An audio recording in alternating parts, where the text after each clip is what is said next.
Hey everybody, it's Christy Consular, executive coach and founder of Sustainable Leadership Advisor. Today I'm going to talk about 3 practices that you can use that will dramatically improve your team's effectiveness, in fact 10x it. So here are the 3 ways. The first one is go out to dinner with your team. Now that might sound completely unsexy, but actually there's really good neuroscience behind it. And what we know is that human beings, when we're in groups, especially when they're new groups, we want to know 2 things. We can't help it. This is what our amygdala does with us. We want to know, first of all, am I safe and do I belong? As a leader, the most important thing that you need to do to have a highly effective team over the long haul is to build trust.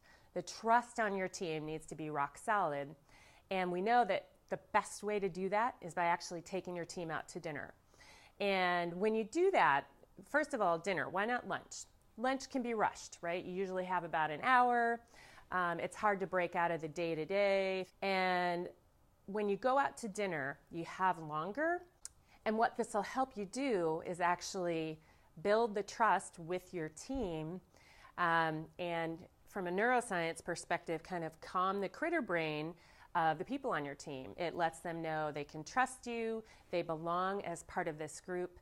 And as you get to know one another on a more personal basis and just relax and enjoy each other's company, it actually serves a really important business purpose, which again is building trust, and that's the foundation of the most effective teams.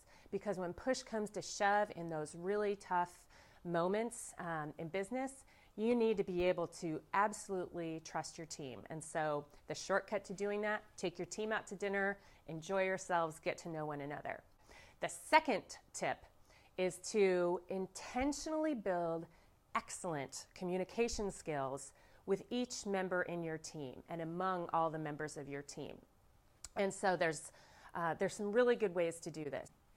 Personally, when I work with clients and client companies, I use a cutting-edge neuroscience tool. It's called NeuroColor, but it gets into the actual biology and physiology of how you communicate and then how you can best connect with people who communicate differently from you. So we know from a neuroscience perspective, there's 4 different brain systems that really drive the way that we make decisions, that we communicate, that we lead. And it's important to get that knowledge about every person on your team and about yourself. And then to have specific discussions between your team members one-on-one about how they can most effectively work together. It might sound like a lot of work. I am telling you, it will save you so much time down the road.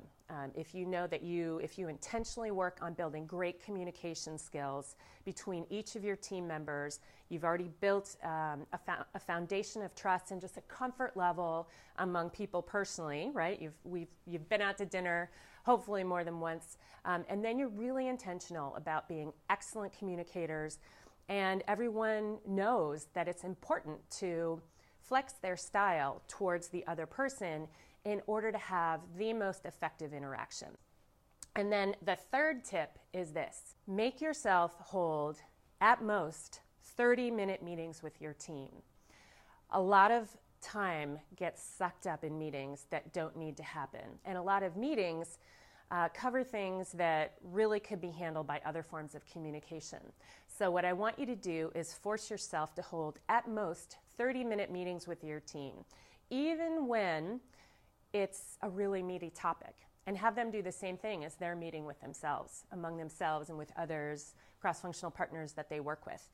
It forces you to do a couple things. First is get really focused. What do we need to accomplish? What's the objective of this meeting? And for each person who's there, what's required of them? What is the input? What's the decision? What's the information? What do you need from each person in that meeting?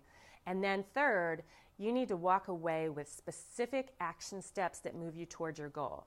So when you force yourself to stay within 30 minutes, you have to have the focus, you know exactly what your objective is, everybody's role is clear in that meeting, and you have clear action steps walking away. Try this for 30 days, and I promise you, you will see dramatic results. Your team will be so much more effective and efficient. You will be astounded with the results. Until I see you next time, go out and live a life of purpose, passion, and performance. The world needs your leadership. Thank you.